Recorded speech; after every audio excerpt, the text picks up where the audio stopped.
What's up mga langga? Ito na naman po ulit ang inyong langga na katulong sa umaga at vloggers sa gabi. At kung bago ka pa lang dito sa channel ko, please pakiclick yung like at ang subscribe sa baba. At please click the notification bell para ma-update kayo sa lahat ng mga bagong videos ko.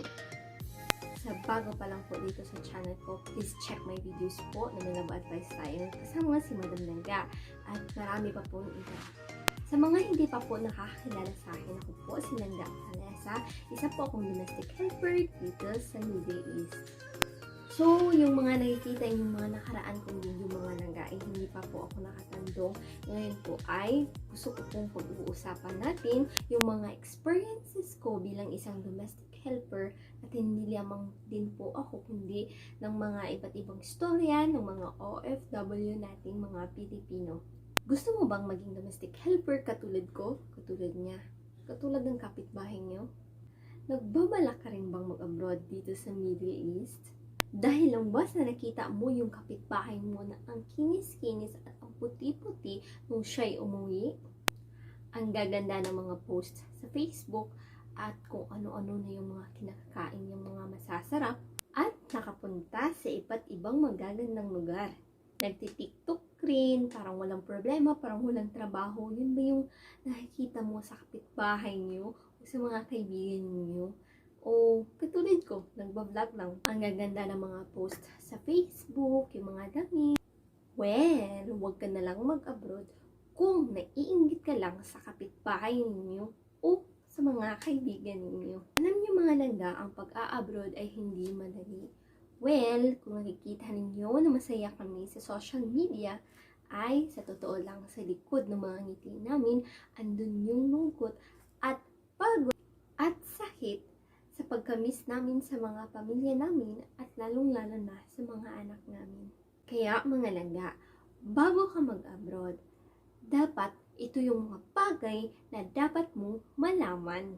I-intro ko po yung damit ko ngayon. Kahit po Christian ka, ay pinagbibihis ka ng amo mo ng hijab para na rin yan safetyness mo, para hindi ka magustuhan ng iyong among lalaki o ng mga kapamilya o kung sino-sino mang lalaki na pupunta sa bahay ng amo mo. At yung uniform naman dito mga langga, well, kung sa Pilipinas ay nagsusuot ka ng fit, pero dito ay maluwang talaga siya, as in malaki. Yung hindi makikita yung hulma ng katawan mo. At mga langga, wala po tayong kilay at saka walang lipstick. So, nagkikilay lang ako at nag-lipstick pag nagbablog lang ako. Pero sa totoo lang, hindi po ako nagkilay at saka nag-lipstick. So, ganito po yung pormahan ko sa umaga. Ayun mga langga, at ang ginagamit namin na lingwahe dito ay Arabic. Kung hindi naman marunong mag-English ang iyong amo, well, kailangan mo talagang matutong mag-Arabic. So, ngayon mga langga, bibigyan ko kayo ng mga bagay na dapat ninyong malaman. Una, dapat may goal ka. Katulad ng umalis ka dahil sa hirap ng buhay natin sa Pilipinas, gusto mong maiahon yung pamilya mo at lalong-lalo na gusto mong matustusan yung pangangailangan ng anak mo at ang kanyang pag-aaral ay ipagpatuloy niya. Iba naman ang rason, magmahal, nasaktan, nag-abroad. So, dapat may goal tayo mga langga bago tayo umalis, bago tayo magdesisyon mag-abroad. Dahil, pangalawa, dapat buo yung loob mo. Buo yung loob mo na umalis ka ng Pilipinas, iiwanan mo yung mahal mo sa buhay, yung anak mo, yung buong pamilya mo, yung asawa mo na posibleng pupunta at ilipat na ng bahay. Yes, mga langga, kadalasan po talaga ganyan ang mangyayari. Hala na kayong i-bash niyo po ako sa ganun na sinabi ko mga langga. Pero yun yung realidad natin dito sa abroad kapag iniiwanan natin ang pamilya natin sa Pilipinas. Pero, always pray lang mga langga. Huwag natin iisipin na ganun ang mangyayari, diba? Kaya, mga langga, kung aalis ka ng Pilipinas, dapat buo talaga ang loob mo. Dahil hindi ka basta-basta makakauwi ng Pilipinas kapag andito ka na sa abroad. Kaya, isipin mo kahit 1,000,000 beses kung aalis ka ba talaga ng Pilipinas dahil pagkapunta pupunta ka nandito sa abroad, aapak mo yung isang paa natin sa hukay. Kaya mga langga, palagi mong iisipin yung goal mo sa buhay para palaging buo yung loob mo umalis. Pangatlo, dapat handa ka sa mga naririnig mo dito pag andito ka na sa abroad. Haywan! Kelpa! Majnun! Mafimok! Dito masusukat kung gaano katatag yung pananampalataya mo sa Panginoon. Talagang darating tayo sa punto mga langga na kahit tayo ng mag-isa ay kinakausap natin palagi yung Panginoon kung ano yung dapat mong gawin, bigyan ka ng lakas ng loob kasi pag hindi ka pa sanay nito mga langga, pag naririnig mo yun sa amo mo, talagang tagos na tagos dito sa pulo, parang gusto mo umiyak kasi doon sa Pilipinas, ang tali-talino mo, pero pagdating dito, sasabihan ka lang na wala kang utak. Pero mga langga, ito naman sinasabi na lahat ganoon mga langga kasi swerte-swerte lang dito. Kaya nagpapasalamat ako sa mga amo ko ngayon kasi wala akong naririnig ganoon. Hindi ako pinagsasabihan ng muffin mo mga langga. So ganoon, swerte-swerte lang talaga yung pag-a-abroad mga langga. Pero okay na rin yung pagsasabihan ka ng ganoon mga langga. Ang importante ay hindi ka sasaktan nila. Oo, nakakapagod talaga ang trabaho dito mga langga. Pero kung iisipin mo palagi kung ano yung dahilan mo kung bakit ka andito at kung iisipin mo palagi kung ano yung goal mo sa buhay ay makakaya mo. Ugaliin mo magdasal palagi. Umiyak ka kung gusto mo umiyak mga langga. Kasi wala tayong ibang sasabihan bago tayo matulog, kundi ang Panginoon lang na nagbibigay sa atin ng lakas palagi dito sa abroad. So kung susuko ka mga langga, kung umuwi ka ng Pilipinas, i-chismis ka lang ng mga kapitbahay mo, uwi ka pa nga, kawawa naman din yung mga anak mo.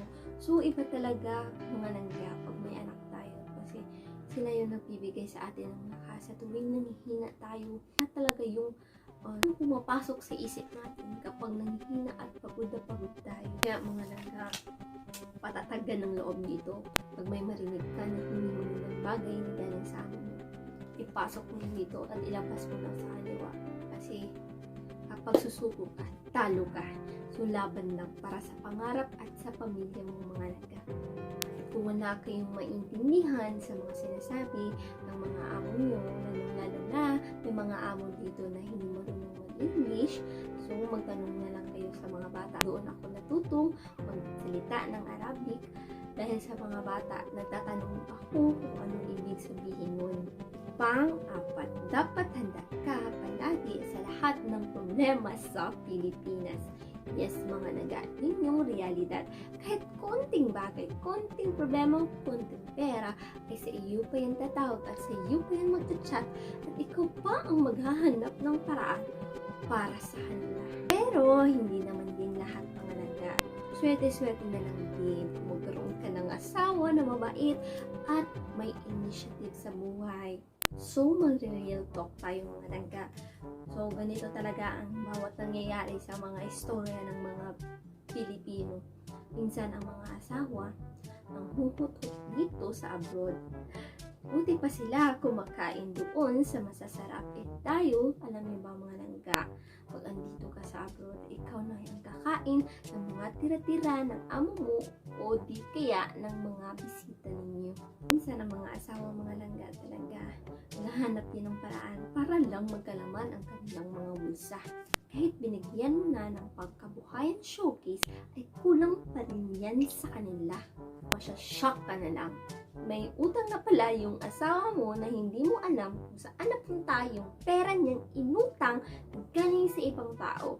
So, ang ending mga langga, ikaw rin ang magbabayad. Siyempre, tanga ka eh. Well, tanga din ako.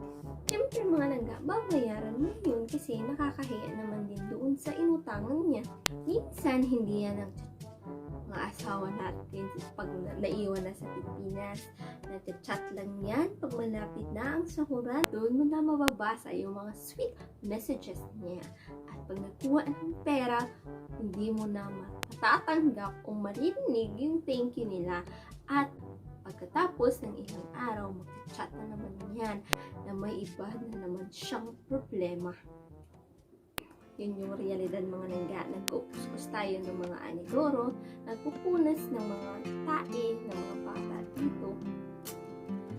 Kumakain na lang tayo ng tira-tira, hindi na nga tayo maka-McDonald's, maka-Jollibee dito. Pero doon, pag Jollibee na nga, makapag-mang-inasal pa, pagpadala mo, pumupunta pa sa bar, nag-iinuman, tayo, nagsasayawan na lang tayo hanggang sa TikTok na lang. Yun yung pinaka-sad reality ng langga. Pero swerte-swerte rin talaga mga langga ay maiiwanan kang asawa na mapagkakatiwalaan mo. Kaya, always pray mga langga. Pero minsan kasi, kahit pinagdarasan natin kung gusto nila sa mga masaya, wala rin tayong magagawa dyan kung hindi talaga sila yung para sa atin. Pang-lima, dapat may baon kang Arabic word. Opo, makapag-aaral po tayo ng 3 araw sa OWA mga langga. So, hindi lang po yung sapat yung makukuha natin yung knowledge mga langga. So, kailangan din natin mag-self-study para hindi kayo matulad sa akin na muntik na ako matapunan ng kaldero. So, click nyo po yung subscribe sa baba at yung notification bell at i-like nyo rin po itong video nito. Kasi sa susunod na gagawin kong video mga langga, ay tuturuan ko kayo kung magsalita ng Arabic. So, kahit pa paano, diba, pagdating nyo dito sa Middle East mga langga, hindi na gaano sasakit yung ulo ng amo ninyo.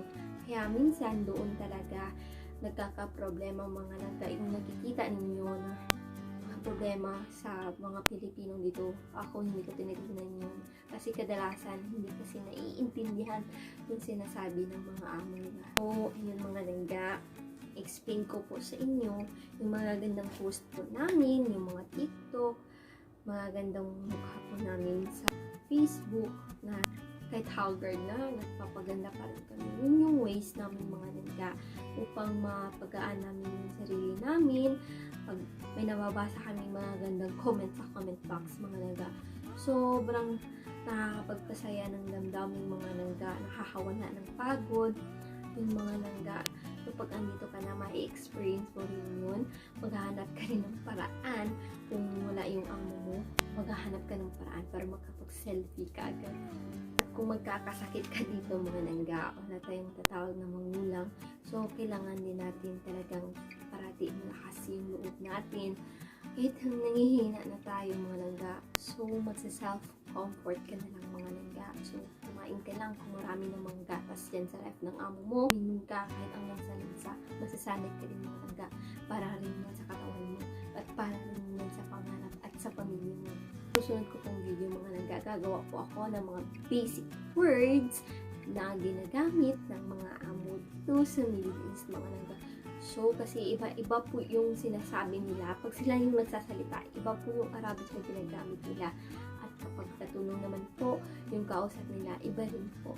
So, mga langga, hanggang sa ulitin po. Masaya po ako dahil na-share ko po sa inyo. Pati yung paghandaan kung gusto niyo pong mag-abroad mga langga. So, maraming salamat po sa pagbisita at pakikinig. Hanggang sa ulitin po. Ito po ulit ang inyong langga na katulong sa umaga at vloggers gabi. At huwag pong kalimutang i-click ang like at ang subscribe sa baba. At please click the notification bell para ma-update kayo sa lahat ng mga bagong videos ko. And see you mga langga. Bye-bye!